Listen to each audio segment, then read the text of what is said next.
बड़े होने लगे। कार्तिकेय भी तो बढ़ रहे थे, कार्तिकेय उनसे वैसे भी बड़े थे। अब दोनों के मन में विवाह करने की इच्छा हुई और अपने माता पिता के पास यानी देवी और भगवान शंकर के पास आते और कहते हैं हमारा विवाह करवाइए। अब कहे कौन किसका विवाह पहले करवाए। अब सोचा कि ऐसा कोई उपाय बताते हैं और ऐसी शर्त रखते हैं जो जीत गया उसका पहले करवा देंगे। अब यह भी एक लीला ही है। दोनों को बुलवाया और कहा ये पृथ्वी की प्रदक्षिणा करनी है और वह भी 7 बार करनी है। जो 7 बार पृथ्वी की प्रदक्षिणा करके सर्वप्रथम आ जाए उसका विवाह सबसे पहले कर देंगे। कहा ठीक है। और कार्तिकेय का वाहन क्या है?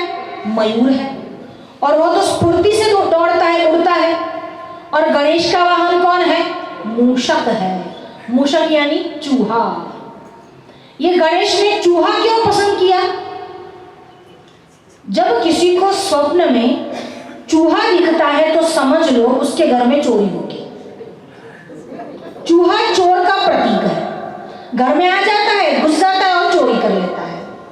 तो उन चोरों को भी जो चोरों पर भी सवारी करते हैं वो गणेश है। मतलब उनको नियंत्रण में रखते हैं। गणनायक अधिकारी कैसा होना चाहिए? जो चोरों पर सवार हो, जो अपराधियों पर सवार हो। यहाँ पर सुब्रमण्यम स्वामी यानी कार्तिकेय परिक्रमा के लिए निकल गए।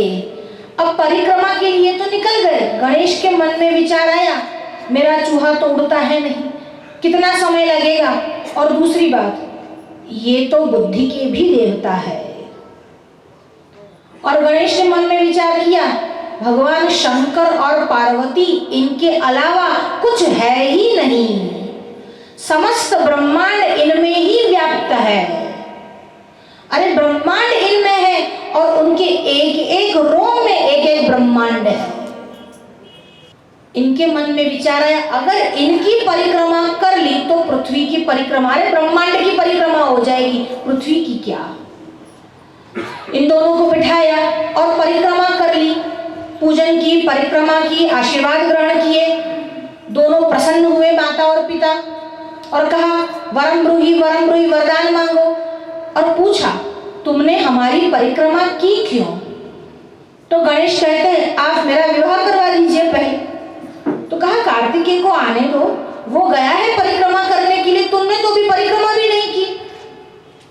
और गणेश ने कहा परिक्रमा नहीं की, मैंने तो 7 बार पृथ्वी की परिक्रमा कर ली। आप दोनों को बिठाया। अब पिताजी मुझे यह बताइए कि आपके अलावा किसी ब्रह्मांड का अस्तित्व है? आपके रोम रोम में सैकड़ों ब्रह्मांड व्याप्त है। अब आप दोनों की परिक्रमा कर ले, मतलब सभी की परिक्रमा पूरी हो गई। ये होता है विचार। जब आदर्श स्थापना होता है, आदर्श की स्थापना करनी होती है तो ऐसे सिद्धांत, कथाओं का महात्म्य क्या है? सिद्धांत की पुष्टि ही कथाओं का महात्म्य है। कथा सुनते जाओ और सिद्धांत निकाल दो तो मतलब नहीं है। तो फिर जोक सुनो और कथा सुनो, कोई फर्क नहीं पड़ेगा। जो सिद्धांत आया है, हमारा सनातन धर्म क्या कहता है कि माता और पिता सबसे श्रेष्ठ, सबसे ऊपर है। इसीलिए जब तैत्तरीय उपनिषद में शिक्षावल्ली में विद्यार्थी पढ़कर गुरुकुल से जाता है तब उपदेश में क्या कहते हैं? मातृदेवो भव, पितृदेवो भव, आचार्य देवो भव, अतिथि देवो भव, यानि अनवद्यानि कर्माणि तानि सेवितव्यानि नो इतराणि। तो कहा माता और पिता को देव समझो। अब मात्र और मात्र पूजा करने से काम नहीं हो जाता। पूजा કરી લેવાની અને પછી ગાયબ થઈ જવાનું। માતા પિતાની સેવા કરવી અને પૂજા કરવી એટલે એમની સેવા કરવી અને સેવા કરવી એટલે શું? આજ્ઞા પાલન ही सेवा है। आप मेरे गुरु हैं, मैं आपकी सेवा पूजन करता हूँ। गुरु के पास गए, कुमकुम चढ़ाया, अक्षत चढ़ाया, फूल चढ़ाया, आरती उतारी। फिर गुरु ने कहा एक काम कर, देख बाहर शायद बारिश हो रही है, जा देख कर आ बारिश हो रही है कि नहीं, हमने कुछ चीजें बाहर रखी है। नहीं नहीं वहां बारिश नहीं हो रही। अरे जा तो सही। कहा नहीं नहीं वहां पर बारिश नहीं हो रही। पर तुझे यहाँ बैठे बैठे कैसे पता चला? कभी अभी एक बिल्ली बाहर गई थी, फिर बाहर से वापस आई, मैंने उसको स्पर्श किया पर बिल्ली भीगी हुई नहीं थी, मतलब बारिश नहीं हो रही थी।